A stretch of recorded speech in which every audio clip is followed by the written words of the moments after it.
Hey guys, my name is Chantel Oakley. Thanks for joining me on my holistic living series. Before we get started, I'd like to give you just a little bit of background on me. I am a fitness professional. I'm a certified health coach. I own my own health coaching company, and I'm also a wife and a mom to 4 boys and a friend, and I am passionate about helping people learn how to live in a balanced and holistic way. Today is the first episode in a series of episodes that I will be doing on recovering from burnout and adrenal fatigue. So before we get started, what am I talking about when I say burnout or adrenal fatigue? What is that referring to? I'm going to give you a list of symptoms, and I just want you to listen and see if any of these are something that you have experienced.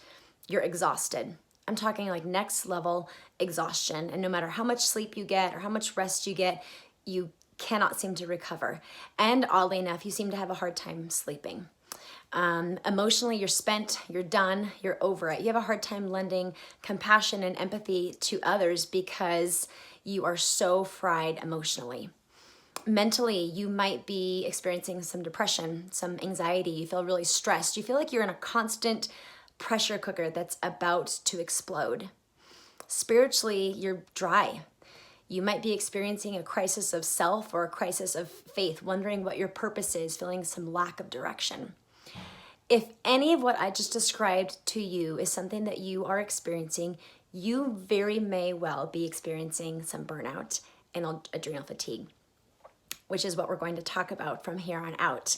Today, I'm going to give you 3 they're actually not easy, but they're good steps to get you started on the road to recovery. And then in upcoming episodes, we will talk more about things that you can do to stay on that road to recovery.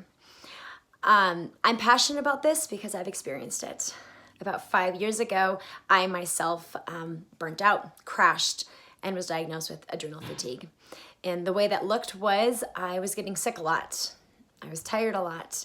It didn't matter what I did. I didn't feel rested. I was having a hard time sleeping. I was having blood sugar issues. I was anxious. I was constantly stressed and on edge and snappy at my family. It was not fun. It was frustrating and it was discouraging, and at times it felt hopeless, and I wondered if it would ever get better. I eventually went and saw my naturopath and my primary care physician, and through meeting with them was diagnosed with adrenal fatigue. And that began a process of evaluating my life. I call it peeling back the layers of my onion and better understanding how I got to that place and what I needed to do to not only recover, but make sure that it didn't happen again.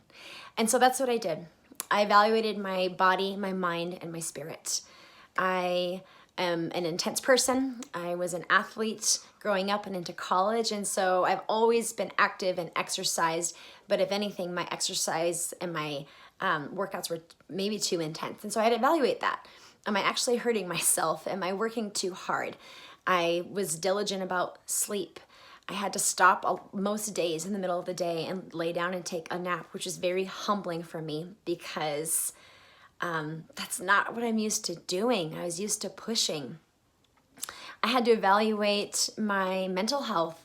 Why was I so stressed? Why was I so anxious? What were the things in my life that were causing some of that stress and anxiety? Could they be eliminated, or could I put some boundaries up around them? Or on the flip side, if there weren't really any things that should have been causing that much stress and anxiety, why? Why did I still feel so stressed and anxious? And then spiritually, I began to ask myself and better understand, like, what does God have to say about me?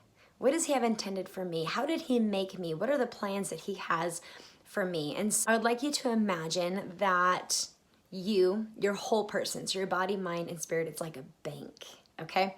And you can make deposits into that bank and you can make withdrawals from that bank. So I'm gonna give you some examples. So a deposit into your bank. I'll give you a personal example, actually. I'm a person that I really enjoy some solitude. I really enjoy some time to myself to be contemplative and to pray and to meditate and to think and to practice gratitude. And when I am able to do that, to set aside a part of my day, even just 30 minutes, and do that, it sustains me for the whole day. It makes a huge difference. It is a massive deposit into my bank. An example of a withdrawal. Let's say you've got a friend, it's 11 o'clock at night and they call you and they're hurting. Maybe they're going through a hard breakup. You're exhausted, but you're a good friend. And so you take the phone call and you visit with them and you listen and you validate everything that they're feeling. It's a good thing. That's a great thing. And it takes a withdrawal from your bank account. Another example of a deposit. Anytime I can go out and adventure and do fun things and laugh with my family, huge deposit into my bank account. Okay, a more personal example of a withdrawal. My motives for why I do things. So right before my crash, I was involved in a lot of leadership things at my work, in my church, in the community, at my kids' school. I was constantly pushing, going. And I can look back now, and this is actually hard to admit, my motives for a lot of that actually weren't great. It was usually out of obligation or to earn the acceptance and approval of others. And any time that I'm doing something out of obligation or to try and earn acceptance or approval, it is like taking a massive withdrawal from my bank account.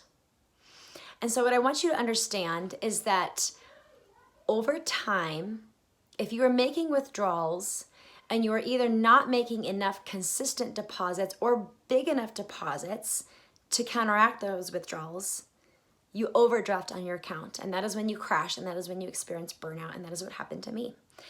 I was making a lot of withdrawals, and I was making some deposits, but I was not making enough consistent deposits and big enough deposits to counteract the withdrawals I was making. I wasn't tending to my soul. I wasn't being careful with my rest. I was pushing my body too hard. I was doing things for the wrong reasons. I wasn't walking in the grace that I am fully known and fully loved, and I don't need to seek approval and acceptance all the time.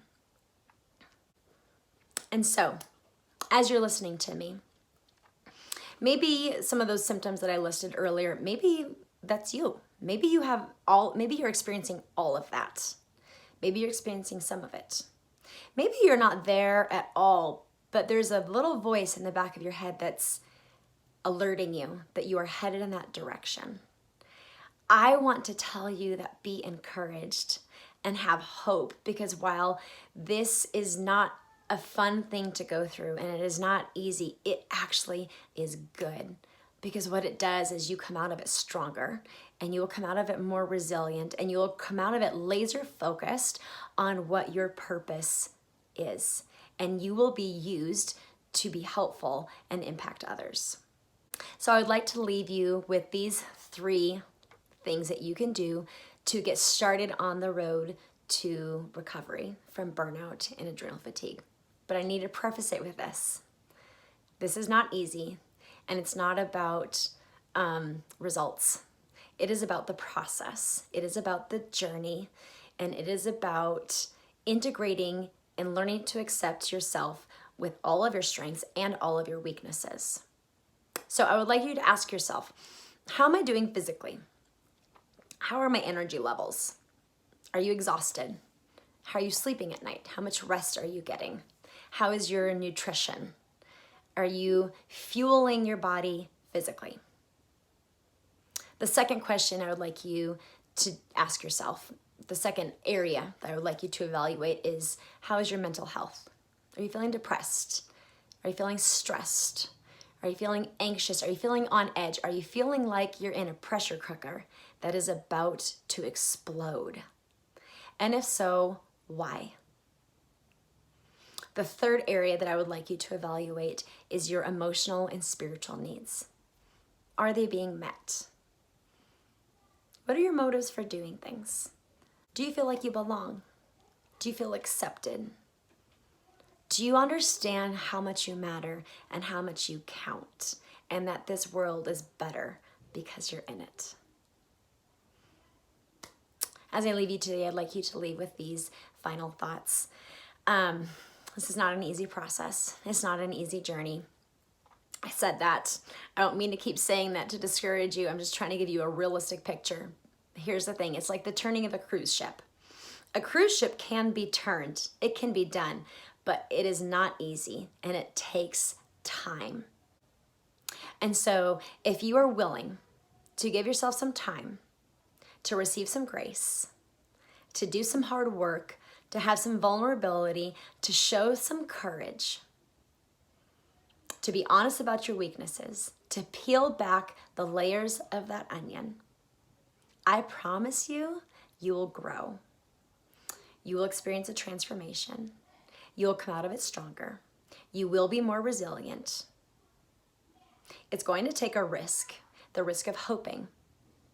Hoping is risky, isn't it? Because when we hope, we take the risk that what we're hoping for might not happen, and so then we'll be disappointed.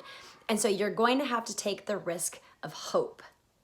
Hope that you're not going to stay stuck. Hope that you're going to feel better. Hope that it will not always be this way. And I promise you, it is worth it. It is worth the risk. It is worth the effort. It is worth the patience. It is worth it. And I am so excited that I get to come alongside you in the process. Have a great day and be hopeful.